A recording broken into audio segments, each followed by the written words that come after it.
In numerous verses, Muhammad asserts in his Quran that his message is only confirming previous revelations, which are the Torah and the Gospels. How can the followers of Muhammad then assert that these revelations have been corrupted?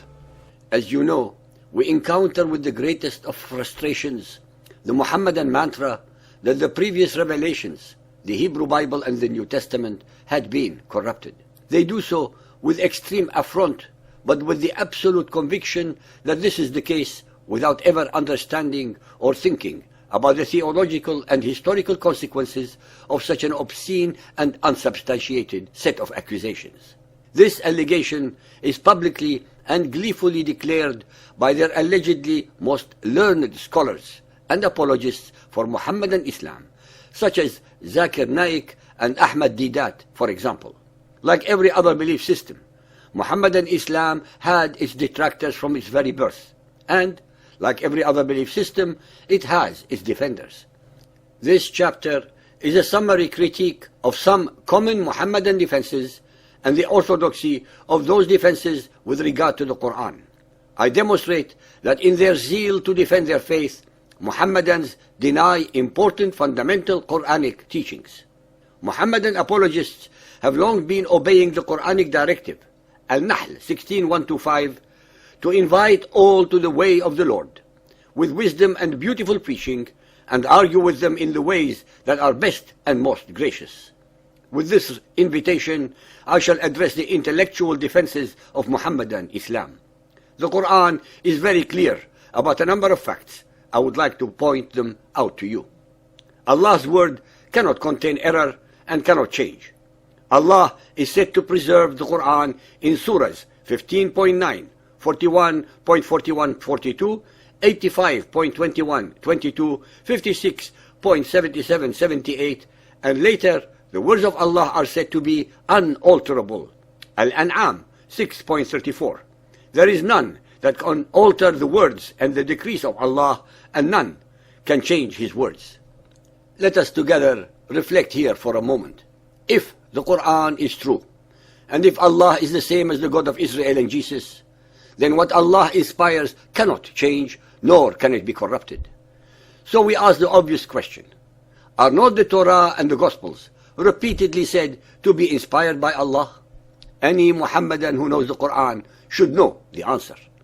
Al-Imran 3.3 tells us, "It is He who sent down to thee, step by step, in truth, the book confirming what went before it. And He sent down Tawrat, law of Moses, and the Injil, gospel, before this, the Quran, as a guide to mankind, and He sent down the criterion of judgment between right and wrong." Typical of every mention of the Torah and the Gospels, there is not a word, implication, or indication therein about any textual corruption. Surahs Al-Imran 3.7, 21, 23, 48, 84, 65, 93, 184, 199. Al-Nisa 4.44, 51, 136.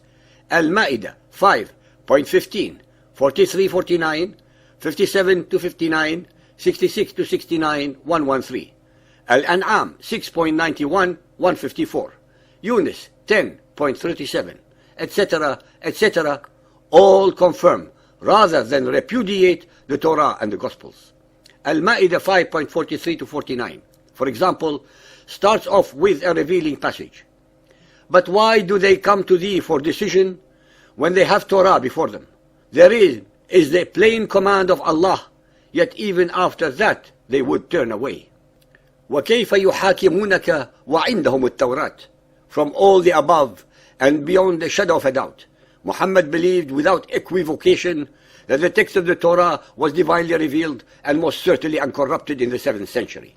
The same fact is echoed in the following verses of this same surah, while verses 66 and 68-69 make it crystal clear that the problem with the Jews was only their refusal to stand fast by the Torah, the Gospel, and all the revelation that has come to you from the Lord. Verse 15 states that they pass over the truths of Allah. The Quran commands the Jews to remedy their misunderstandings by a study of the Torah. Al-Imran 3.93. "Bring ye the Torah and study it if ye be men of truth. Further evidence of the integrity of the text is found in Al-Nahl 16.43, Al-Anbiya 21.7, and Al-Ahqaf 46.10. Say, see ye, if this teaching be from Allah, and ye reject it, and a witness from among the children of Israel testifies to its similarity with earlier scriptures, and has believed, while ye are arrogant, how unjust you are. Truly, Allah guides not a people unjust. Where Muhammad's detractors are told, ask of those who possess the message, the Jews, as a confirmation of the Quran. These points cannot be overstressed, even at the risk of flogging them to death, because nonetheless, the followers of Muhammad will still attempt to discredit and disprove all of our references. For a Muhammadan to be in accordance with the Quran, in his belief system, he cannot maintain that the Torah and the scriptures are corrupted unless the corruption took place after the Quran was written. Muhammadans must differentiate between ignorance of the Quran or the Bible and corruption of the Quran or the Bible. Al-Imran 3.78. There is among them a section who distort the book with their tongues as they read. You would think it is a part of the book, but it is not part of the book. And they say, that is from Allah, but it is not from Allah. It is they who tell a lie against Allah, and well they know it.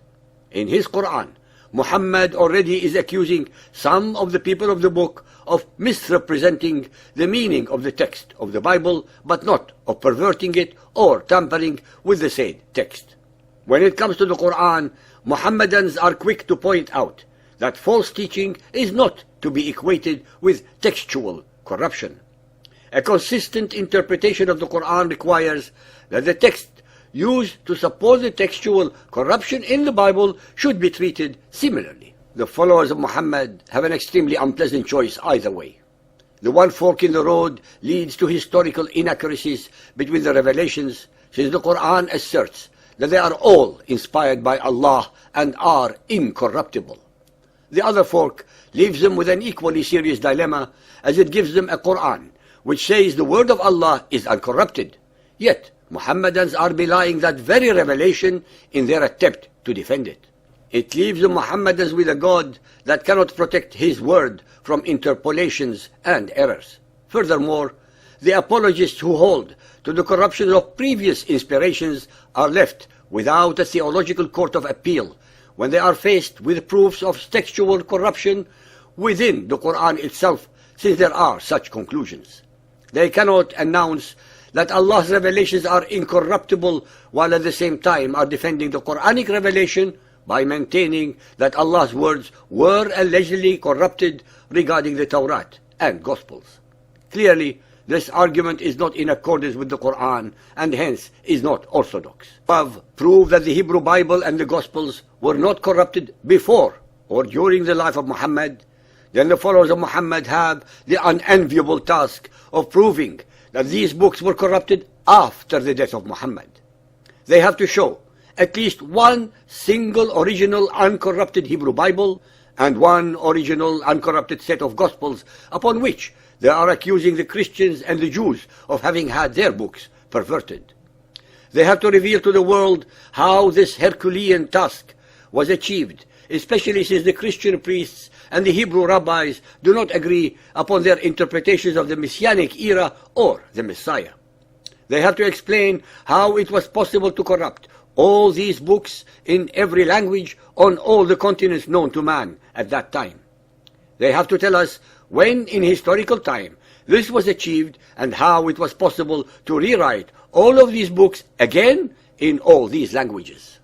Their worst nightmare resides in the fact that the world has available Hebrew Bibles that were written centuries before Muhammad and are exactly the same as we have them today. The followers of Muhammad, as usual, impale themselves upon the very mendacities that they concoct to disprove the originality of the Bible. They are so ignorant and oblivious to facts and reality, and so deep in denial, that they do not comprehend the resultant and self-evident conclusion that if the Hebrew Bible and Gospels are corrupt, then the Quran itself is automatically corrupt also, since Muhammad uses these very allegedly corrupted books as witnesses to the veracity of the Quran. Ladies and gentlemen, we shall now await with unabated breath the counter-arguments of the Mohammedans that will enlighten us upon this subject.